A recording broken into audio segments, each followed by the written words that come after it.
సన్నిధిలోనికి ఆశీర్వాదాల కొరకు వస్తూ ఉంటాం. ఆయన స్తుతించి ఆరాధించి ఘనపరిచి ఆయన మనల్ని ఆశీర్వదించాలని ఎంతగానో ఆశపడుతూ ఉంటాం. ఆశపడిన ప్రతి ఒక్కరు ఒకసారి ఆయనకి స్తుతులు చెల్లిద్దామా? హల్లెలూయా, హల్లెలూయా. పరిశుద్ధాత్మ దేవుడు మనందరితో ఆ ఆశీర్వాదపు వాక్కులను మనందరితో మాట్లాడి మన హృదయాలలో ఫలింపు జరిగించును గాక. ఆమేన్. నిర్గమకాండము 20వ అధ్యాయము 6వ వచనం చూద్దామండి. ప్రేమించిన ఆజ్ఞలు గైకొను వారిని 1000 తరముల వరకు కరుణించువాడనై ఉన్నాను. హల్లెలూయా, హల్లెలూయా. ఆయన ఆజ్ఞలను గైకొంటే 1000 తరముల వరకు కరుణించి ఆశీర్వదిస్తారు. ఆయన కరుణ కృప మన మీద నిలిచి ఉంటే ఆశీర్వాదమే. హల్లెలూయా. ఈ ఆశీర్వాదం మనకి కలగాలి అంటే మనము ఆయన ఆజ్ఞలను అనుసరించాలి అంట, ఆయన మాటలను చేయాలి అంట.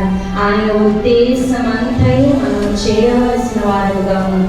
ఆయన ఏది చెబితే అది. ఈ యొక్క బైబిల్లో ఏమి రాయబడి ఉన్నవో ఆయన ఆజ్ఞలు అవన్నీ కూడా మీకు వాక్యం ద్వారా బోధించబడుతూనే ఉన్నది.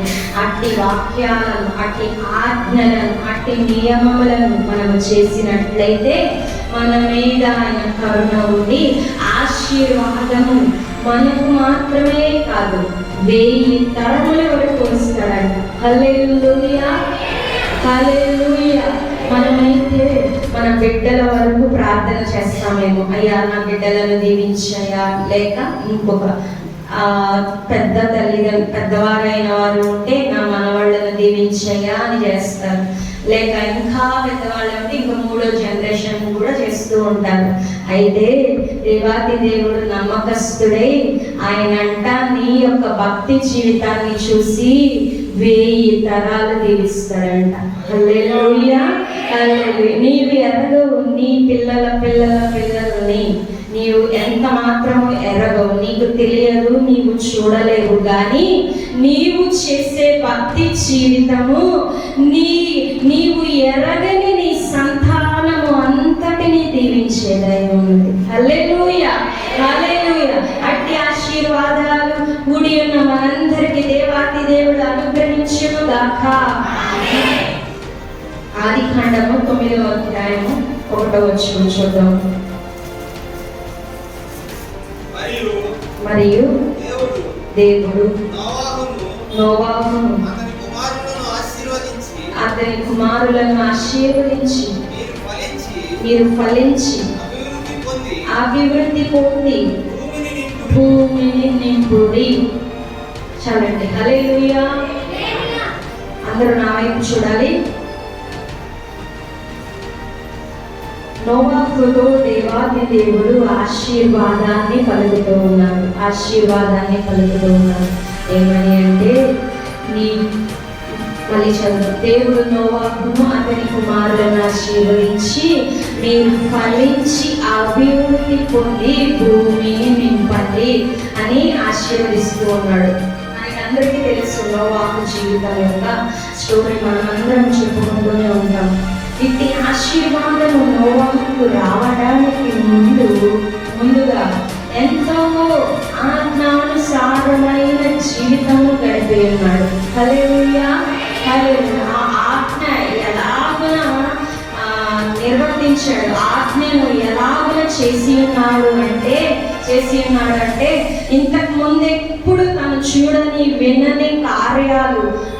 పైన ఆకాశము నుండి నీరు పడిద్ది అనే విషయం అప్పటిదాకా జరగలేదు. ఆకాశం నుంచి నీరు పడడం ఏంటి అని దేవుడు చెప్తూ ఉన్నాడు. నేను వాననిస్తాను, ఆ నీటితో భూమి అంతా నిండిపోతుంది, ఈ వార్తని వెళ్ళి భూలోక ప్రజలందరికీ చెప్పు అంటే నోవాహు ఎంత మాత్రం సందేహించలా, అవిశ్వాసం చూపలా. ఏంటి దేవుడు నీరు పైనుంచి పంపిస్తానంటున్నాడు, భూమి మీద కదా నీళ్లు ఉన్నవి, ఆకాశం నుంచి నీళ్ళు ఎలాగో వస్తాయి, దేవుడు ఏం చెప్తున్నాడు అని ఆలోచించలా. హల్లెలూయా.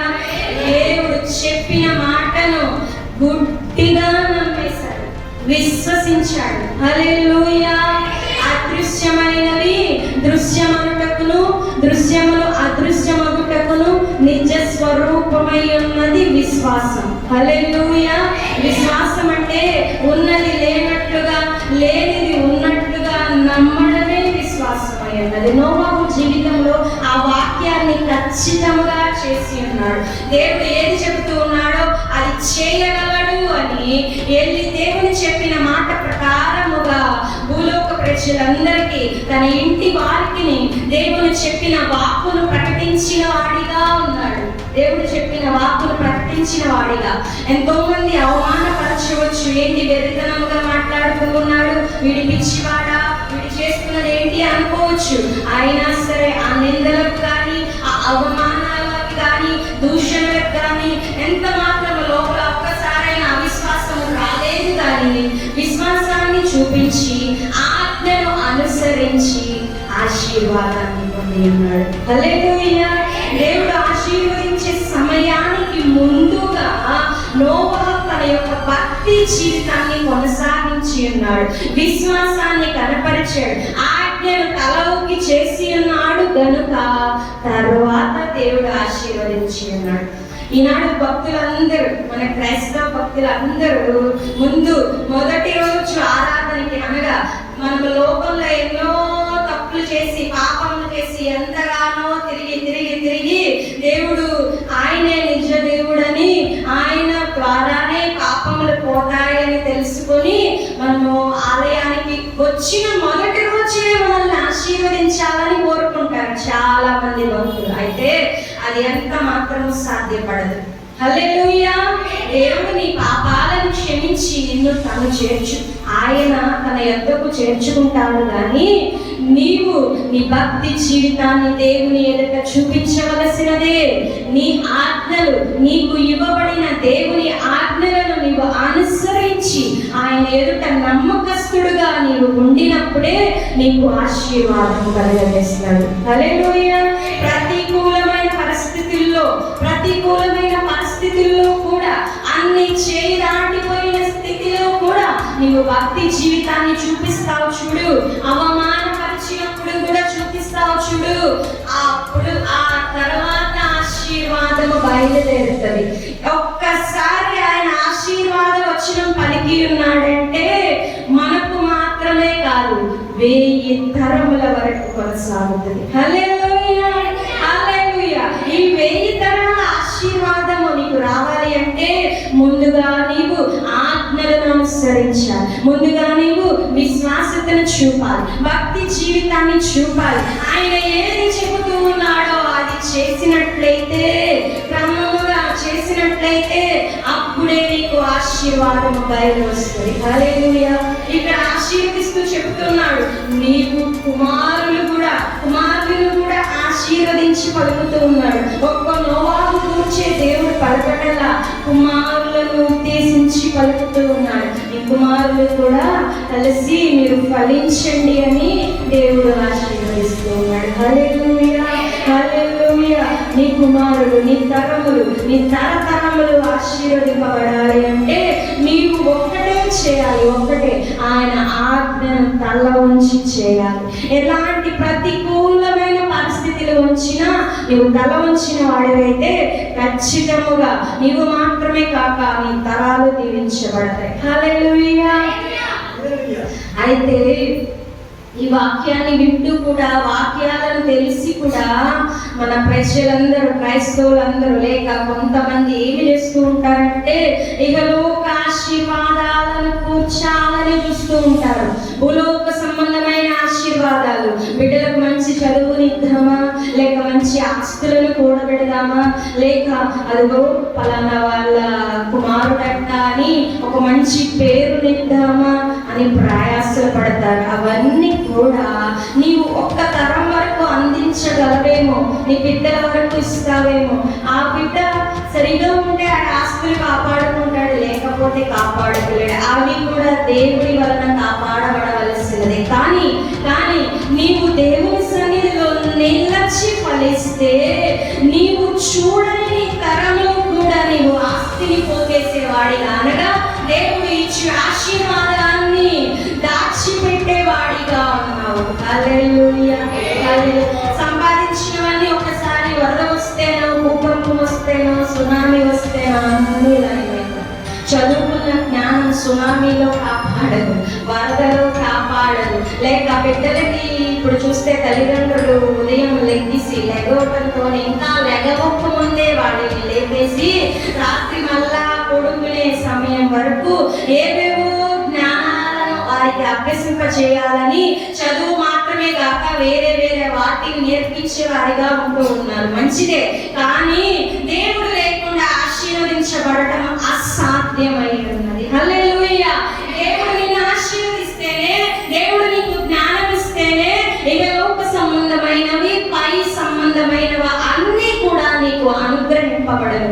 దేవుడు లేకుండా ఏది అభ్యసించినా, మరి ఏది నీవు సంపాదించినా, మరి ఏది నీవు పోగేసుకున్నా, ఒక వరదకో, ఒక సునామీకో, ఒక ఈ రాత్రే దేవుడు నీ ప్రాణం అడిగితేనో అవన్నీ భూమిలో పాతి పెట్టబడినట్లుగా లయమైపోను. హల్లెలూయా. దేవుడు ఆశీర్వదిస్తే అది నీతో పాటు 1000 తరములు వచ్చును.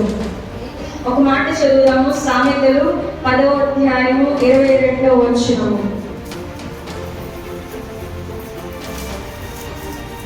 దేవుడు లేకుండా ఏ ఆశీర్వాదం వచ్చినా యెహోవా ఆశీర్వాదము ఐశ్వర్యం ఇచ్చును. నరుల కష్టం చేత ఆశీర్వాదము ఎక్కువ కాదు. హల్లెలూయా, హల్లెలూయా. నరుల కష్టం చేతంట ఆశీర్వాదం ఎక్కువ చేసుకోలేరంట. విన్నారా అందరూ? మనం ఏదో కష్టపడి ఆశీర్వాదాన్ని సంపాదించాలి, లాభాన్ని సంపాదించాలి, బిడ్డలకి కూర్చాలి, నేను మంచిగా ఉండడానికి కూర్చాలి అంటే ఏవో ఆశీర్వాదం వలనే అది సాధ్యమవుతుంది. ఆయన ఆశీర్వాదం లేకుండా నీ ఐశ్వర్యం ఎక్కువ కాదు, ఎక్కువ కాదు. నీ చేతిలో ఉన్న రూపాయి 100 రూపాయలుగా మార్చబడాలి అంటే యెహోవా వలన మాత్రమే అది సాధ్యము, అది సాధ్యము. నీ బిడ్డలు, నీ తరములు మంచిగా ఫలించే వారిగా, బలవంతులుగా, జ్ఞానవంతులుగా, భయము భక్తి జీవితాలలో వారి వర్ధిల్లాలి అంటే యెహోవా వలనే ఆయన ఆశీర్వాదం ఎక్కువ అవుతుంది, ఎక్కువ అవుతుంది. యెహోవా చేయకుండా ఎక్కువ ఏది అవ్వదు. ఏది ఆశీర్వాదం విషయంలో అసలే అవ్వదు. ఆశీర్వాదము ఆయన యొక్కనే ఉన్నది. ఆయన యొక్కే నువ్వు ఎక్కువ చేసుకోగలవు, కానీ నీ ప్రయాస వలన ఏమీ ఎక్కువ చేసుకోలేవు. హల్లెలూయా. అది వ్యర్థమైనదిగా ఉండిపోతూ ఉన్నది. నోవహు తన యొక్క భక్తి జీవితాన్ని చూపించి తన తరములను కూడా ఆశీర్వదింపబడే విధముగా ప్రయాసపడి ఉన్నాడు. హల్లెలూయా, హల్లెలూయా, హల్లెలూయా. ఆదికాండము 22వ అధ్యాయము 17వ వచనం. ఇక్కడ అబ్రహాము యొక్క ఆశీర్వాదాన్ని మనం తీసుకుంటాం. నేను నిన్ను ఆశీర్వదించి సముద్ర తీరమందలి తీసుకువలెను, నీ సంతానము నిశ్చయముగా విస్తరింపజేసెదను, నీ సంతతి వారు తమ శత్రువుల గవిని స్వాధీనపరచుకొందురు. హల్లెలూయా. అబ్రహామును దేవాది దేవుడు ఎన్నోసార్లు ఆశీర్వాదాన్ని పలుకుతూ ఉంటాడు, ఎన్నోసార్లు పలికి ఉన్నాడు. ఎందుకని అంటే ఊరికినే పలకలా, ఆయన ఊరికినే పలకలా, ఊరికినే ఏది రాదు, ఏది రాదు. ఆయన ఊరికే పలకలా. అబ్రహాము తన విశ్వాస జీవితాన్ని కనపరిచి ఉన్నాడు, లోబడిన జీవితాన్ని కనపరిచి ఉన్నాడు. లోబడుట అనేది ఎలాగునంటే ఇష్టమైన కుమారుని ఇమ్మని చెప్పినప్పుడు ఈయుటకు ఎంత మాత్రము వెనుతిరగలా. పైన వచనాలు చూద్దామా? 3వ వచనం చదువుకుందామా? తెల్లవారినప్పుడు లేచి తన గాడిదకు గంట కట్టి తన పని వారిలో 2 తన కుమారులకు ఇస్సాకును వెంటబెట్టుకొని దహన బలి కొరకు కట్టెలు చీల్చి లేచి దేవుడు తనతో చెప్పిన చోటకి వెళ్ళెను. హల్లెలూయా. పైన వచనాల్లో చూస్తే అబ్రహామును పిలిచి ఇలాగున చదువుదాం. అది 1వ వచనం చదువుదాం. ఆయన అబ్రహామా అని పిలువగా అతడు చిత్తము ప్రభువా అనేను. చిత్తము అని దేవుడు ఏం చెప్పాడో అదంతా చేయడానికి చెప్పిన చోటకి బయలుదేరిపోయి వెళ్ళినాడంట. హల్లెలూయా, హల్లెలూయా, హల్లెలూయా. ఇంకా నీకు మాట ఇవ్వు అంటే ఒక్క మాట కూడా పలకల. ఎప్పుడు తెల్లారి రాత్రి కాలంలో దేవుడు కనిపించి ఆ మాట చెబుతూ ఉన్నాడు అబ్రహాముకి. చిత్తము అని అంగీకరించాడు. ఇంకా ఎప్పుడు తెల్లారిద్దా అని వేచి ఉంటాడు అబ్రహాం. ఎందుకని? దేవుడి మాట చేయడానికి, దేవుడు చెప్పిన మాట చేయడానికి ఆతృత పడుతూ ఉన్నవాడిగా చూస్తూ ఉన్నాం. ఇంకా తెల్లారి కూడా అవ్వనివ్వట్ల. రాత్రి మాట్లాడాడు, ఇంకా చీకటి అయిపోతుంది అనే సమయానికి బయలుదేరిపోతూ ఉన్నాడు. హల్లెలూయా, హల్లెలూయా. దేవుని కొరకు ఒక మాటను చేయడానికి, ఆ దేవుడు చెప్పిన పనిని చేయడానికి ఆతృత పడేవాడిగా అబ్రహామును మనం చూస్తూ ఉన్నాం. అది ఏ మాట అంటే తన ప్రాణానికి ప్రాణముగా, ప్రేమగా, అల్లారు ముద్దుగా లేక లేక పుట్టిన కుమారుని చంపివేయడానికి కూడా వెనుదీయక ఎప్పుడు తెల్లారిద్దా అని వేచి చూశాడు. హల్లెలూయా. ఎంత భయంకరమో కదా, ఎంత వేదనో కదా. ఒకసారి మనం ఆలోచిద్దాం. ఆ స్థితిలో మనం ఉండినట్లయితే మనం అలాగున ఆతృత పడగలమా? అబ్రహాము అయితే ఆతృత పడుచు ఉన్నాడు. ఎప్పుడు తెల్లారిద్దాం, నా బిడ్డనిచ్చేసేద్దామని. ఎందుకని? దేవుడు చెప్పి ఉన్నాడు, చెప్పినట్టుగా నేను చేయాలి అంతే, నేను చేయాలి అని. తెల్లవారుతుంటే ఇంకా తెల్లవారుతుండగానే అవన్నీ సిద్ధపరచుకొని ఆ కొండ మీదకి వెళుతూ ఉన్నాడు అంట. 10వ వచనం చూద్దామా? అబ్రహాము కుమారుని వరించుటకు చేయి చాపి కత్తి పట్టుకొనగా. హల్లెలూయా, హల్లెలూయా. ఇంకా పెందలకాడనే లేచి అన్ని సిద్ధపరచుకొని కుమారుని పట్టుకొని వెళ్ళిపోయి ఇంకా కట్టెల మీద, ఆ బలి కట్టెల మీద పరుగ పెట్టి నరికి వేయడానికి, బలి అర్పించడానికి కత్తిని పైకెత్తి ఇంకా ఎత్తడి ఇలా చంపి వేయడానికి సిద్ధముగా. అయితే నమ్మదగిన వాడు, అన్ని చూస్తున్నవాడు, ప్రతికూల సమయాల్లో నీ విశ్వాసం ఎలా ఉంటది అని చూసే దేవుడు ఉన్నాడు కదా. నీ విశ్వాసం ఎలా కనబరుస్తావు? ఇంకా దేవుడు చెప్పిన మాటలు కూడా నీకు ఖచ్చితంగా చేస్తావా లేదా? నీకు ఇష్టమైన వాటిల్లో ఎక్కడైనా ఆజ్ఞను అతిక్రమిస్తావా? ఇష్టమైనది కూడా దేవుడికి అయిష్టమని అది చెప్పబడినప్పుడు దానిని తీసివేసుకునే వాడిగా ఉన్నావా? ఇంకా అవి ఉంచుకునే ఉన్నావా? నీవు వెంటనే దేవుని మాటని చేసే వాడిగా ఉన్నావా? ఆలస్యం చేసేవాడిగా ఉన్నావా? అన్ని కూడా పరిశీలించే దేవుడు మనతో ఉన్నాడు అండి. ఆయన పరిశీలిస్తూనే ఉన్నాడు. అబ్రహాము ప్రతి కదలిక పరిశీలిస్తూ ఉన్నాడు. దేవుడు మాట్లాడిన ఆ రాత్రి సమయం నుంచి అణువణువు అబ్రహాముని పరిశీలిస్తూ ఉన్నాడు. ఇదిగో నిద్రపోయేటప్పుడు ఒకవేళ ఏమైనా రాంగ్ అంటే నాకు విరోధముగా ఆలోచిస్తాడా? తన విశ్వాసం ఎక్కడైనా కొంచెమైనా తగ్గిద్దా? నా బిడ్డను ఆపేద్దామా బలి ఇవ్వకుండా అని ఎక్కడైనా ఆలోచిస్తాడా? లేక ఇంకేమైనా జాబు చేస్తాడా? లేక ఇంకేమైనా కారణం వెతుకుంటాడా?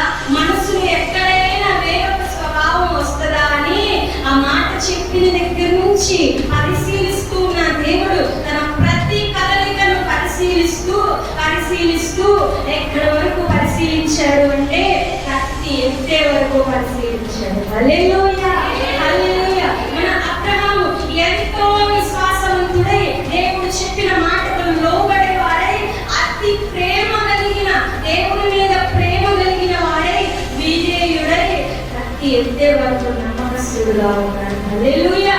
ఆజ్ఞను అనుసరించేవాడిగా ఉన్నాడు. ఆజ్ఞను అనుసరించేవాడిగా ప్రతి విశ్వాసి జీవితం కూడా ఇలాగే ఉంటది. కత్తి ఎత్తే వరకు అనగా మనం ఆఖరి నిమిషం వరకు, ఇంకా మన బ్రతుకు అయిపోయే వరకు కూడా దేవుడు మన విశ్వాసాన్ని పరీక్షిస్తూ ఉంటాడు. హల్లెలూయా. కొంతమంది అంతా బాగునే చేస్తారు, అంతా బాగునే.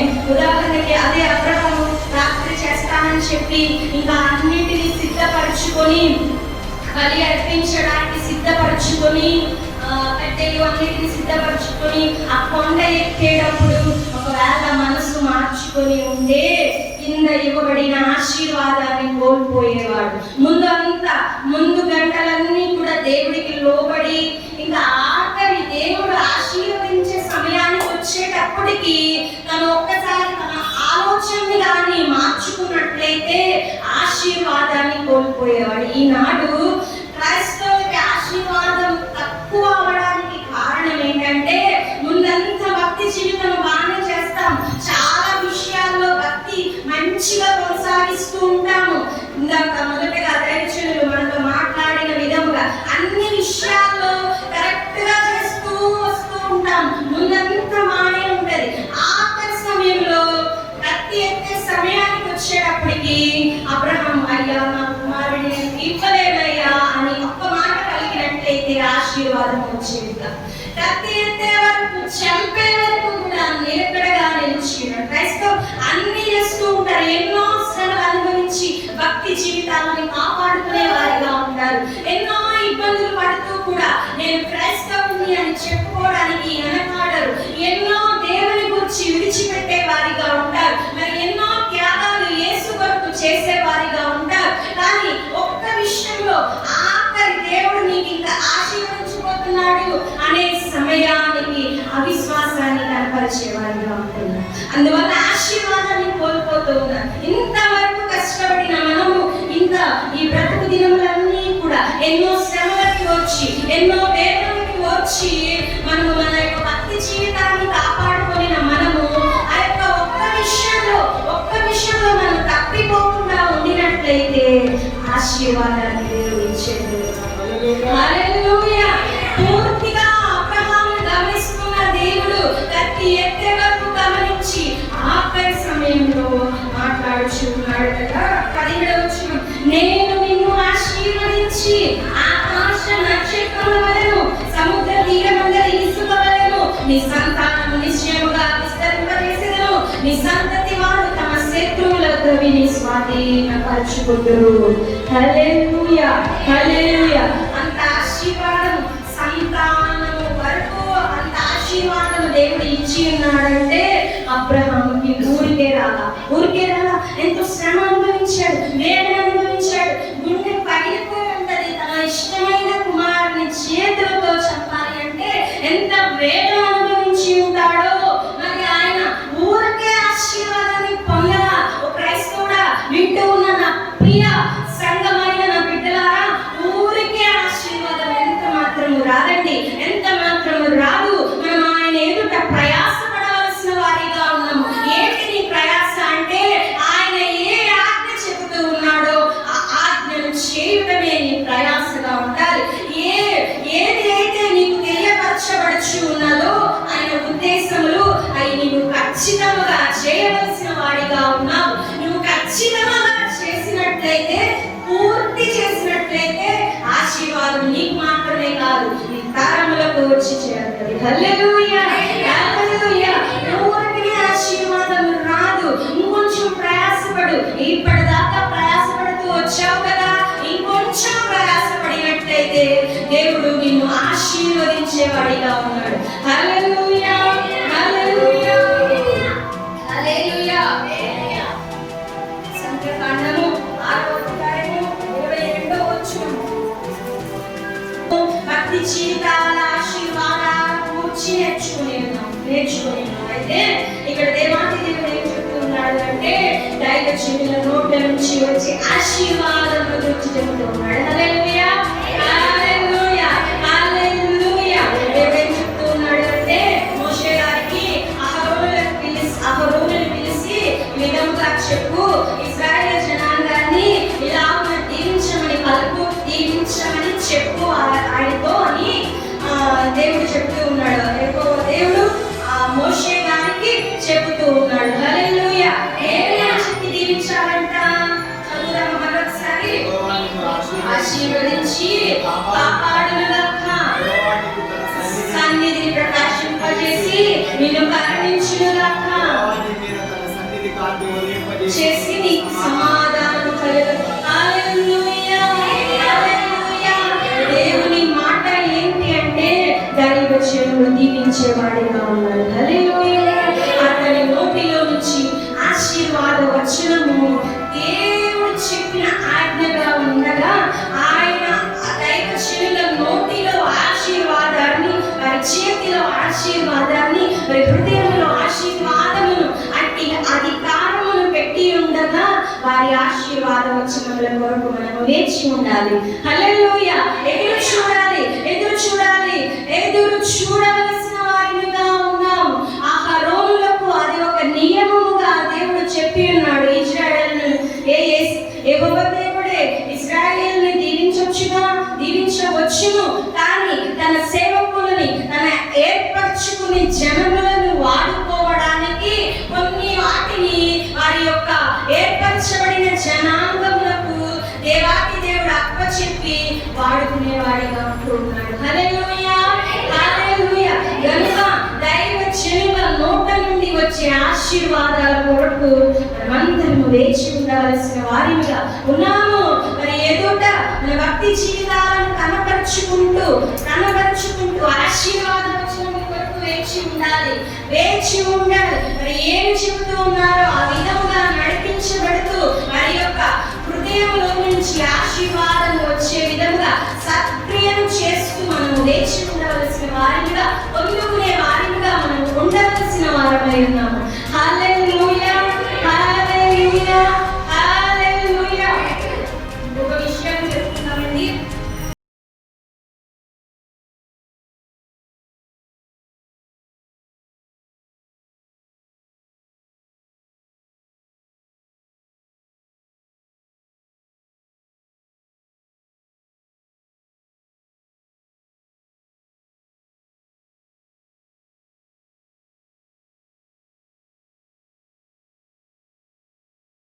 రెండవ అధ్యాయం 7వ వచనం చదువుదాము. తన దిన తండ్రి కుమార్తె అయిన ఎదస్సాను ఎస్తేరు తల్లిదండ్రులు లేనిదై ఉండగా అక్కడ మెను పెంచుకునేను. హల్లెలూయా. రాణిగా అవ్వక ముందు తన యొక్క పుట్టుక గుణములందు తన తల్లిదండ్రులను పోగొట్టుకుని ఒక ఏం చెప్పాలి అంటే తల్లిదండ్రులు లేని వారిని ఏమంటారు? అనాథ అంటారు. హల్లెలూయా, హల్లెలూయా. అనాథలుగా తల్లిదండ్రులు లేక ఎవరైతే ఉన్నారో దేవాది దేవుడు వారి మీద వారి కను దృష్టి ఉంచుతూ ఉంటాడండి. హల్లెలూయా. కనుక నీవు ఆశ్చర్యపడవలసిన అవసరం లేదు. దేవాది దేవుడు నిన్ను ఆశీర్వదించే దేవుడై ఉన్నాడు. ఎస్తేరును కూడా దీవించిన దేవుడిగా మనం చూస్తూ ఉన్నాం. హల్లెలూయా. పిల్ల తండ్రి యొక్క పెంపకంలో అనుకొని ఒక దత్త తండ్రిగా, దత్తత పుత్రిగా ఆమెను స్వీకరించి పెంచుతూ ఉన్న వాడిగా మనం చూస్తాం. అలాంటి మొర్దెకై పెంపకంలో పెరిగిన ఎస్తేరు, మొర్దెకై ఎవరు అంటే ఇశ్రాయేలులో బెన్యామీను గోత్రంలో నుంచి వచ్చిన వాడుగా ఉంటూ ఉన్నాడు. అట్టి వాడు ఆ యొక్క నియమాలన్నీ కూడా, ఇశ్రాయేలు యొక్క నియమాలు ఆజ్ఞలన్నిటినీ కూడా ఆమెలో ఉంచుతూ పెంచిన వాడిగా ఉన్నాడు. హల్లెలూయా. అవన్నీ కూడా చిన్నప్పటి నుంచే మొర్దెకై పెంపకంలో పెరుగుతూ ఆజ్ఞలను అనుసరిస్తూ సమయానికి వచ్చేటప్పటికి కూడా చిన్నప్పటి నుంచి తన యొక్క పిల్ల తండ్రి, దత్తత తండ్రి ఏమి అయితే నేర్పించి ఉన్నాడో అది చేస్తూనే ఉన్నది. కానీ ఆమె యొక్క స్థితిని చూసి ఆమె చిన్నప్పటి నుంచి నేర్చుకున్న ఆజ్ఞలను మీరినదిగా ఎక్కడనూ లేదు. హల్లెలూయా. ఒకసారి చూద్దాం, 10వ వచనం చూద్దాము. మొర్దెకై నీ జాతిని, నీ వంశమును కనపరచకూడదని ఎస్తేరుకు ఆజ్ఞాపించి ఉండేది కనుక ఆమె తెలిపలేదు. చాలా విషయాలు మొర్దెకై ఎస్తేరుతో చెప్తూ ఉన్నాడు. అమ్మా నువ్వు ఇలా చేయాలి, అమ్మా నువ్వు ఇలా చేయకూడదు, నువ్వు ఇక్కడ ఇలా ఉండాలి, నువ్వు ఇలా మాట్లాడకూడదు అని దేవుని ఇశ్రాయేలు జనాంగంలో నుంచి వచ్చిన మొర్దెకై ఎస్తేరుకు బోధిస్తే, ఎస్తేరుకు మార్గం చూపితే ఖచ్చితంగా ఏమి చెప్తూ ఉన్నాడో అది చేస్తూ ఉన్నది. ఏది చేయమంటే అది చేస్తూ ఉన్నట్లుగా కింద వచనాలన్నీ ఉంటాయి. 15వ వచనం చూద్దాం ఒకసారి. మొర్దెకై స్వీకరించుకొనిన పిన తండ్రి అయిన అబీహాయిలు కుమార్తె ఎస్తేరు రాజు వద్దకు వెళ్ళుటకు వచ్చినప్పుడు రాజు యొక్క చండుడైన హేగే నిర్ణయించిన అలంకారముగా ఆమె మరి ఏమీ కొరలేదు అంట. హల్లెలూయా, హల్లెలూయా. రాజ్యములకు రాణికి ఇవ్వబడే ఆ యొక్క ఆభరణాలు లేదా వస్త్రాలు వసతులన్నీ ఆమె ముందుకొచ్చి పెట్టబడి ఉన్నా సరే ఆమె నాకు ఏమి వద్దండి తిరస్కరించేదానిగా మరి. హల్లెలూయా. తిరస్కరించి ఆమె యొక్క తగ్గింపు జీవితాన్ని మోటుకై ఏది చెప్తూ ఉన్నాడో వాటినే చేసేదానిగా లోబడేదానిగా ఆ యొక్క ఇజ్రాయెల్ చూస్తూ ఉన్నాం. ఎన్నో వసతులు ఉన్నా లేకపోతే ఇంకేమో ఆర్భాటాలు ఉన్నా వాటిని ఎక్కడ ఆమె తీసుకున్నట్టుగా లేదు. వాటిని తిరస్కరించి ఆమె లోబడి తత్వం కలిగి ఆ యొక్క విధముగా ఆమె వెళ్ళినందువల్ల రాజు హృదయంలో రాజు కంటిలో పడి ఆమె రాణిగా చేసుకుని ఉన్నాడు. 17వ వచనం చూద్దాం.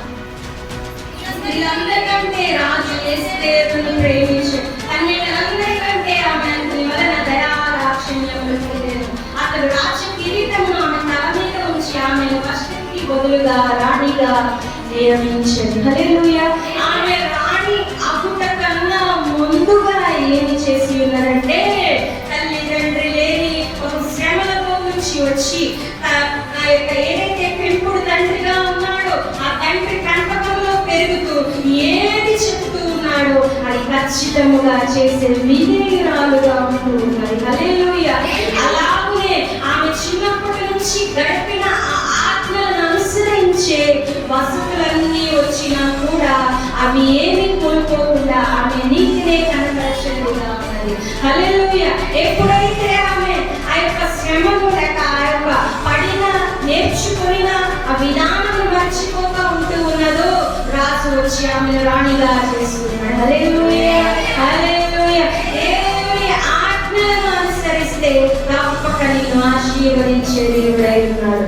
ఆఖరి వరకు కూడా మనము వాటన్నిటినీ లాస్ట్ మినిట్ వరకు కూడా ఆజ్ఞలను ఖచ్చితంగా అనుసరించే వారిగా ఉంటే ఆశీర్వాదాన్ని తప్పకుండా పొందుకుంటాం. హల్లెలూయా. మత్తయి సువార్త 5వ అధ్యాయం చదువుదామండి.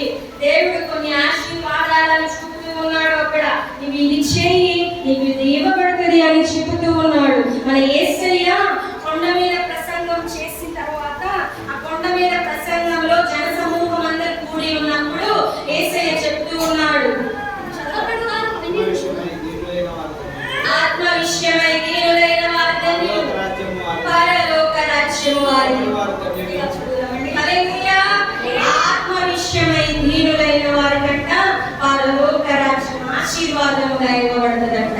ఆత్మలో నీవు హెచ్చు చేసుకుని వాడవైతే నీకు ఆత్మలో నీవు హెచ్చుగా లోబడని మనసు లేక ఉండిన వాడివైతే నీకు పరలోక రాజ్యం రానే కాదు. ఓదార్చబడదురు. హల్లెలూయా, హల్లెలూయా. దేవుడు నాకు ఈ వాగ్దానముగా ఇచ్చినాడు. ఇది నా వాగ్దానం. దుఃఖపడే వారు ధన్యులు, వారు ఓదార్చబడదురు. హల్లెలూయా. ఇది ఎప్పుడు అంటే 16వ సంవత్సరంలో నాకు దేవుడు ఈ వాగ్దానాన్ని చేస్తూ ఉన్నాడు.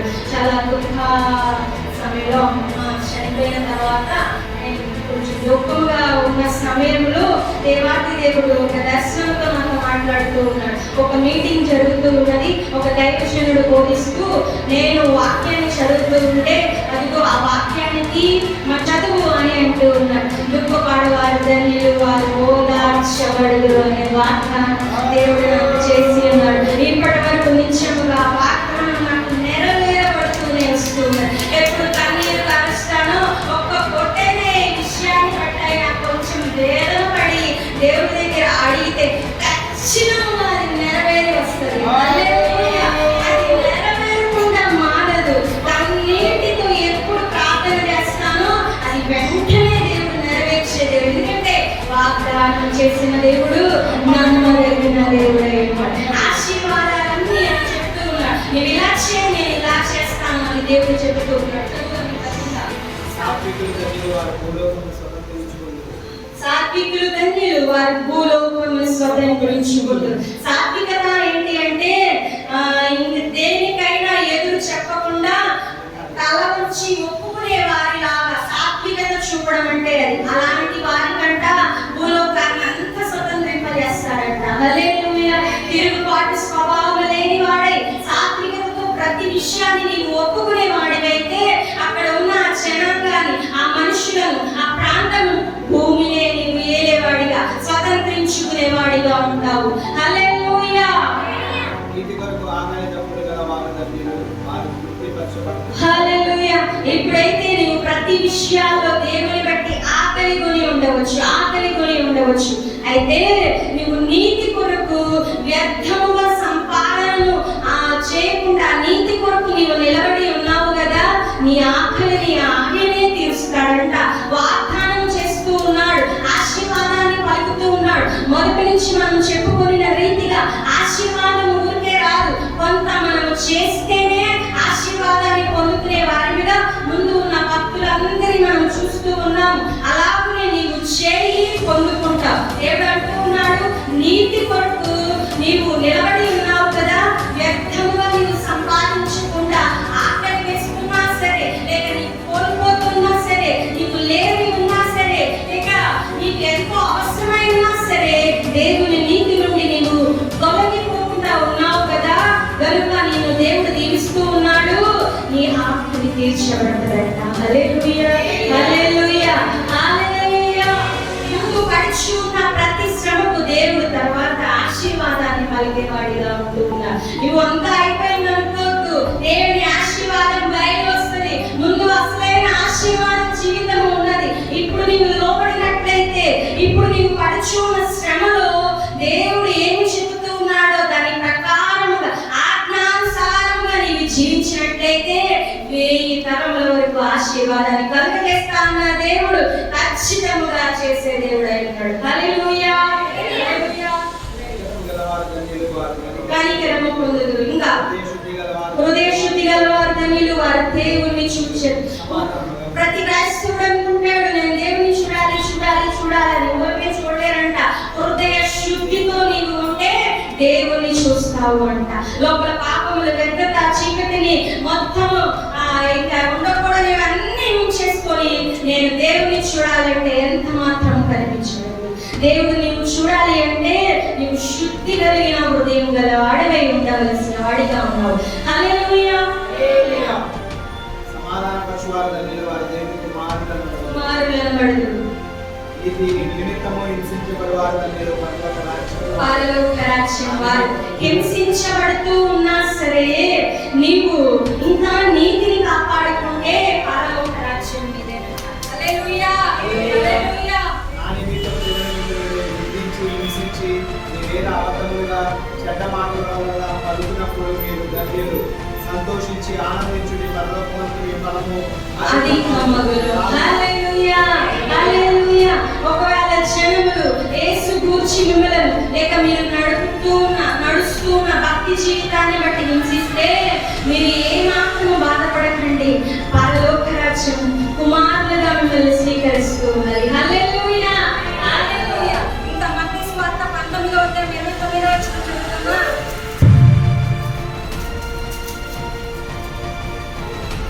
నా నామము నిమిత్తము అన్నదమ్ములైనను అక్క చెల్లెలైనను తండ్రినైనను తల్లినైనను పిల్లలనైనను భూములనైనను ఇళ్ళనైనను విడిచిపెట్టిన ప్రతి వాడును 100 రెట్లు పొందును. హల్లెలూయా, హల్లెలూయా. నిత్య జీవమును స్వతంత్రించుకొనును. మొదటి వారు అనేకులు, హల్లెలూయా, చాలు. హల్లెలూయా. దేవుని వలన అంటే దేవుని ఆజ్ఞల గురించి శ్రమ పడుతూ ఉంటాము కదా. ముందు చదివిన భక్తుల జీవితాలు దేవుని ఆజ్ఞ కొరకు అబ్రహామును చూసి ఉన్నాము మనము. దేవుని మాట కొరకు బిడ్డను కూడా వదిలేయడానికి ఇష్టపడి ఉన్నాడు. నోవాహు అయితే దేవుడు చెప్పిన మాట ప్రకారముగా తన యొక్క చుట్టూ ఉన్న ప్రజలందరితో అవమానపరచడానికైనా ఇష్టపడి దేవుడు చెప్పినట్లుగా దేవుడు చెప్పిన వార్తను చెప్పుటకు వెళ్ళిన వాడిగా మనం చూస్తూ ఉన్నాం. ఇక్కడ యేసు ప్రభువారు కూడా ఉపమాన రీతిగా మాట్లాడుచూ ఉన్నారు. నా నామము నిమిత్తము అన్నదమ్ములనైనను అక్క చెల్లెండ్రైనను తండ్రినైనను తల్లినైనను పిల్లలనైనను భూములనైనను ఇండ్లనైనను అంటే యేసు క్రీస్తు ఆజ్ఞలను అనుసరించు విషయంలో విషయంలో, భక్తి జీవితాన్ని కనపరిచే విషయంలో, విశ్వాసి జీవితాన్ని కనపరిచే విషయంలో ఇవి ఏదైనా కోల్పోయిన వాడిగా ఉన్నట్లయితే దేవుని సన్నిధిలో గడిపేటప్పుడు నీకు రావాల్సిన ఆ యొక్క పనులన్నీ నీవు కోల్పోతూ ఉన్నావేమో, లేక నీవు ఆ సమయాల్లో ఏదో అత్యవసరమైన పని చేయవలసి ఉన్నదేమో, అయినా సరే నీవు దేవుని సన్నిధిలో గడుపుతూ ఉంటావు కదా.